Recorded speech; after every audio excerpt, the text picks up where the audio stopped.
Are you Ken? I haven't seen my grandson, Ken, since he was in elementary school, but I was sure it was him. Ken should be in high school this year, so the age fits. However, I didn't recognize the child he was carrying on his back. Grandma. Long time no see. Tears blurred my vision. I didn't know what to say, torn between the pain of seeing him and the joy of our reunion. Ken, now fully grown, was not one to show his emotions, in contrast to me. Please, let us stay for the night. I didn't know what had happened, but there must be a reason they were out in such light clothing on a snowy day, in such a place. It must have been hard, carrying a child through the snow over such a difficult distance. The child on his back was shivering. Their limbs were red and black from the cold, and their lips had turned blue. Ken's legs were also shaking, seemingly unable to carry the child any longer. I was about to nod as if to say of course when. Don't joke with me. I can't take care of that kid. The person who came stomping to the entrance, making loud footsteps, was my husband, Felix, who was supposed to be watching TV in the back of the house. It seems he had overheard our conversation. Even I flinched, used to him as I am, a high schooler like him would surely be frightened. However, yeah, I thought so. He said, with a wry smile. It was a hollow smile that twisted only his mouth. As if he had expected just that response. My name is Anna Smith. I live a relaxed life in the suburbs, a bit away from the city center, similar to living in a place like Nebraska. I'm in my late 60s now, and since my husband, Felix, has retired, we're living on our pension. Felix has always been very stubborn and difficult. When he was working, he often clashed with others and seemed to be constantly involved in trouble. But those who knew him well understood that Felix was just clumsy. He's always hated anything dishonest, and once he's made up his mind, he rarely changes it. And he was terribly bad at expressing his feelings. Back then, I knew that Felix was more stubborn and clumsy than others, so I sometimes stepped in to help. Felix was not good at work like others, but he was great with people. In a way, we were like oil and water, but we naturally hit it off. From there, we started a give-and-take relationship and eventually started dating and got married. After getting married, we were blessed with a son right away. Stubborn as Felix was, I think he poured his love into him in his own way. Thanks to that, our son, Mike, grew up healthy and is now married with a grandson, Ken, of his own. We thought our happiness would last forever, but it didn't turn out that way. Mike and I have become estranged since a few years ago. A big fight between Felix and Mike was the start of the rift. Even I, who usually stays neutral, ended up siding with Felix, so I haven't been able to meet my son for years. Because of that, I haven't been able to see Ken for a long time either. It's heartbreaking not to see my first grandchild, whom I adored, but it seems there's nothing I can do. All this was because of Mike's marriage. Mike married a woman he had been dating since his student days, named Julie. Julie lived nearby, and our families were close, so Felix and I wholeheartedly blessed their marriage. I remember when Ken was born, Felix's face lit up as if he was a different person, and he lifted his grandson in his arms. I think it was around the time Ken started elementary school that Julie began to consult with me frequently. Mike comes home late. He has a lot of overtime and works on weekends too. I tell him not to overdo it, but... I was touched by Julie's genuine concern for Mike. For her, with a small child, Mike's overtime and working weekends must be quite stressful. My husband was also a workaholic, and it was tough. That's why I could understand Julie's feelings all too well. I contacted Mike several times myself. I was just as worried about him. If he overworks, his health could suffer, and if the company is that bad, he should consider reporting it to the appropriate authorities. That's what I advised. Before I could finish, Mike let out a dramatic sigh and shouted, "It's different from when Dad and Mom were working, don't interfere. I'm doing things my way." From his tone, I could tell that the company wasn't forcing him to do overtime or work on weekends. What kind of twist of fate is this? He used to say he was fed up with his father, who was always busy with work when he was young. He wasn't that enthusiastic about work. It seemed more like he saw it as a means to make money and live. Jolie must have known that too, which is probably why she consulted with me. My concern turned into suspicion from that day.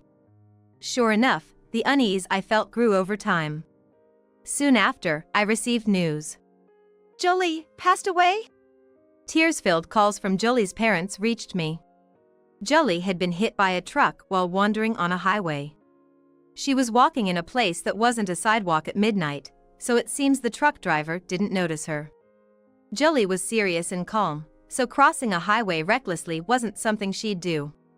At least, the Jolie I knew wasn't that kind of person. I heard later that she had often seemed distracted before the accident. Occasionally, her parents received calls from Jolie that sounded like screams of despair. Hearing about it made my blood run cold. Apparently, Mike was having an affair. Jolie knew the other woman was named Miranda, a secretary at Mike's workplace. Why she was in such a dangerous place, leading to the accident, is unclear. However, Jolie's parents said she must have been shocked by Mike's affair and it probably led to her nervous breakdown. I think I was in shock for a while after the phone call ended. When I received a message from Felix saying he was on his way to the hospital, I finally snapped back to reality.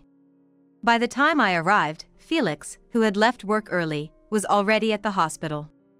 Only Jolie's parents and Ken, being hugged by them, were there.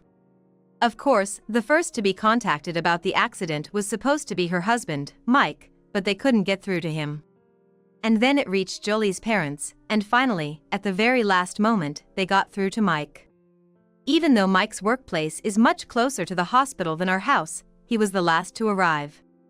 Moreover, there seemed to be no rush or urgency in his actions. What the hell are you doing? Hearing about Mike's behavior and the affair, Felix angrily confronted his son upon arrival. I had never seen such intense anger before. Yet, Ken was defiant. I did have an affair. But Jolie's death was an accident, right? It's not my fault. And the affair was not my fault, it was Jolie's fault. He said the root cause was that Jolie stopped paying attention to him after Ken was born. Once a child is born, parenting should come first.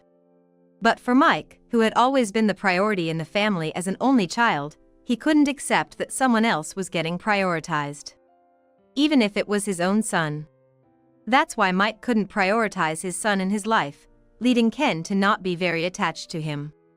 It was a vicious cycle that made him feel like he didn't belong at home. He shouted in front of the late Jolie's parents that her nervous breakdown was her own fault. Those irresponsible words made Jolie's parents break down in tears, and Felix was a step away from laying hands on Mike.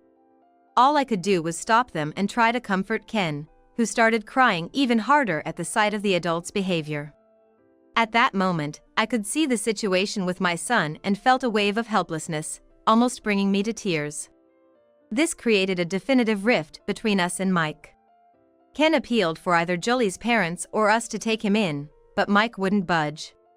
Though Mike confessed to the affair at the hospital, there was no further evidence, and the confession wasn't recorded, so his affair was never proven. I was unbearably worried about Mike's selfish behavior.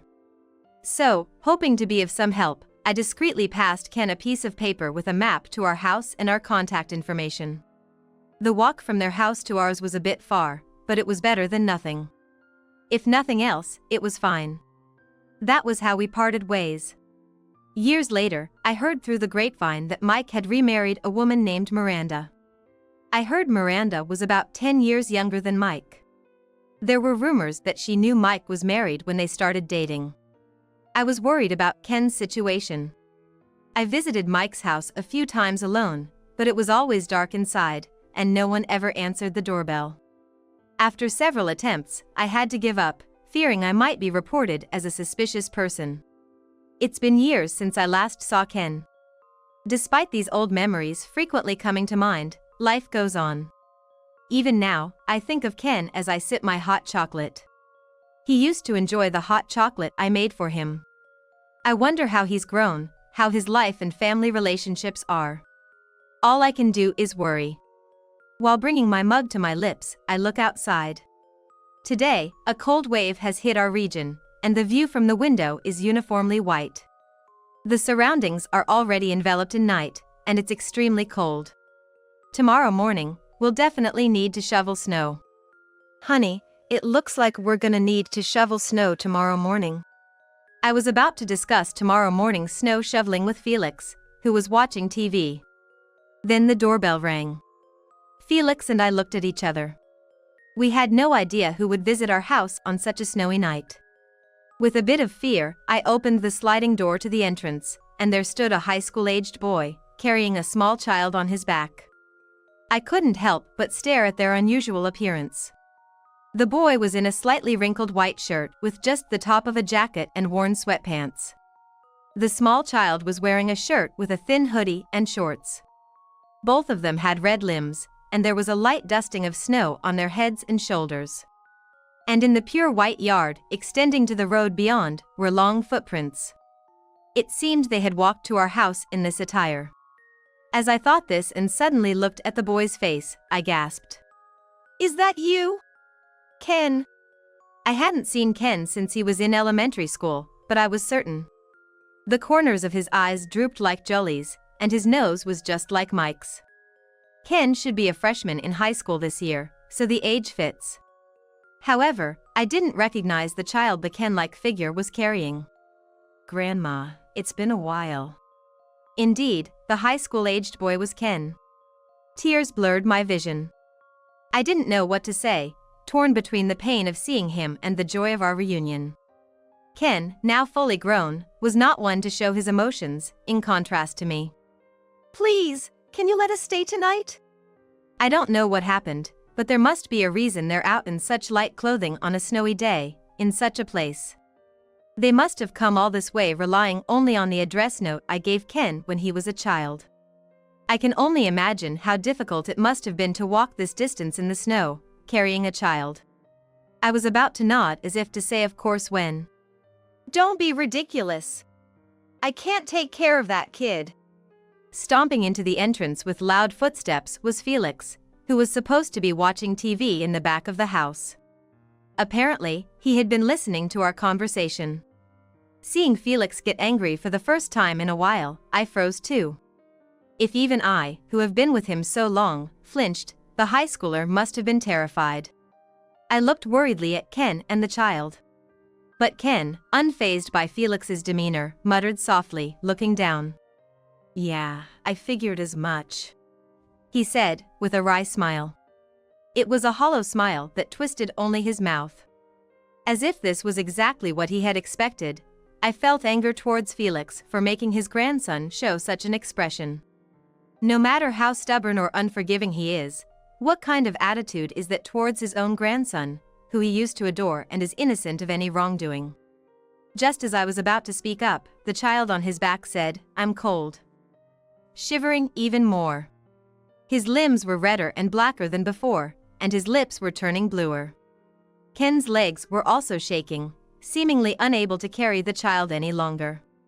Felix glared sternly at the child on his back. We need to go to the hospital first.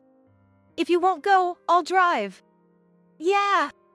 Then Felix, suddenly wide-eyed, silently grabbed the car keys and quickly headed to the garage. Though I thought it was hard to understand, Felix was actually worried about Ken and the child.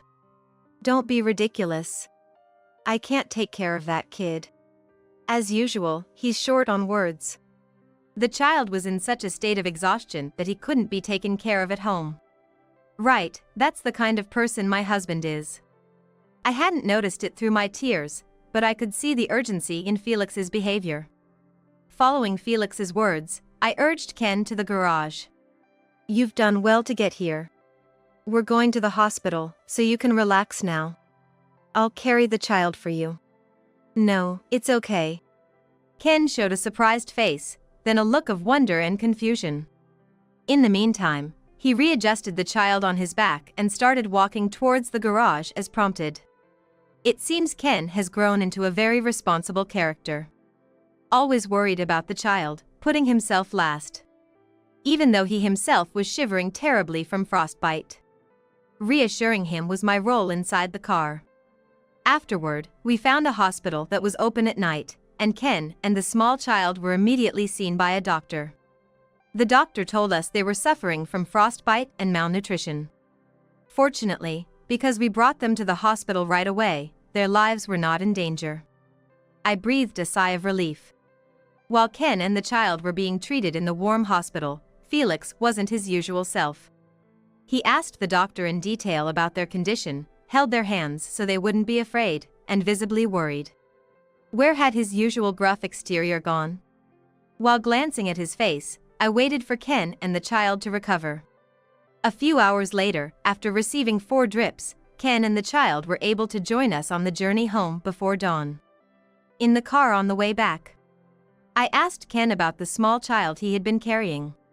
When filling out the forms at the hospital, Ken had written the child's name as Eric. He was 5 years old. As expected, Ken's answer confirmed my suspicions. Eric is his half-brother. Which means, to Felix and me, he's another grandchild. Nervously, I asked about how they had been living up to now. Their thin clothing in winter told the whole story, but I had to ask. As expected, Ken said they were treated coldly by Miranda, the new wife, because Eric was the child of the previous wife. They were constantly verbally abused and discriminated against in terms of meals and other aspects of life. They didn't even buy clothes, and the school uniform Ken was wearing was the warmest clothing he had. And Mike, who should have been the real father, showed no interest in Ken. It seems Mike essentially neglected Ken, no matter what Miranda did to him. Eric, the child of Mike and Miranda, seemed to have been adored by both as a baby. But, gradually, they stopped taking care of him, probably because it became troublesome. Eventually, the care of Eric was pushed onto Ken. They were always the priority, incapable of putting a child first. Fortunately, Ken adored his much younger brother Eric. He must have been taking care of Eric since he was in middle school. Just thinking about how he had to give up his own adolescence desires to care for Eric made me feel sad. It was evident from how Eric clung to him that Ken had been taking care of him diligently, even though he was inexperienced. Due to being in a car driven by someone unfamiliar, Eric was tense and didn't speak a word. He wouldn't leave Ken's side and hugged his brother from the side, a clear proof of their bond. Finally, I asked why they had come to our house, difficult to reach by foot, especially in the dead of winter. Ken was initially reluctant to speak. Yet, as my concern reached him, he gradually began to share bits and pieces of their situation. Shockingly, Mike and Miranda had left the 2 children behind to go on a trip far away.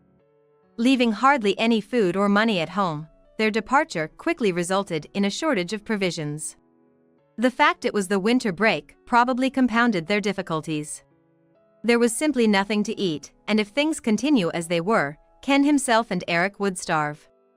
And school closed, Ken, unable to impose on friends, found himself without anyone to turn to. Out of sheer desperation, he decided to make the journey to our house, Ken tearfully explained. Why didn't you contact us sooner? Felix shouted at Ken with a stern voice while driving. The guilt of not reaching out to his grandson sooner and allowing his son's reckless behavior.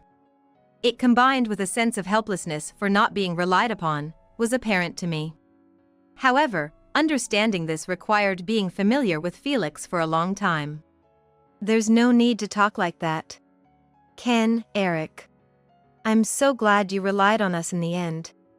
To Ken and Eric, who had little interaction with him, their grandfather might only seem frightening. Concerned they might be scared, I reassured them, but there was no fear in their faces. Perhaps they could sense Felix's deep worry for Ken and Eric back at the hospital. I've thought about contacting you many times, but I was worried about what my mom had said. I just couldn't find the courage to do it. Ken started explaining, looking guilty, why he hadn't been able to rely on us until now. After Mike remarried, Miranda frequently yelled at him, saying, "You are not loved by your grandparents. Kids like you are a nuisance everywhere, so you better not think about relying on them." At first, I thought it was a lie. The grandparents in my memories were always kind. But, being told repeatedly, he came to believe it was the truth. I had memories of being adored when I was younger, and I couldn't believe that grandparents who had been so good to me would hate me. Now, I can think that way. Yet, until recently, he murmured that he somehow believed he was not loved. It seems Miranda had manipulated him not to seek help from me or Felix. That's why you laughed when Grandpa yelled, right? Ken nodded. When Felix yelled at the entrance, Ken's smirk was because he felt empty, as what his stepmother Miranda had said seemed to come true.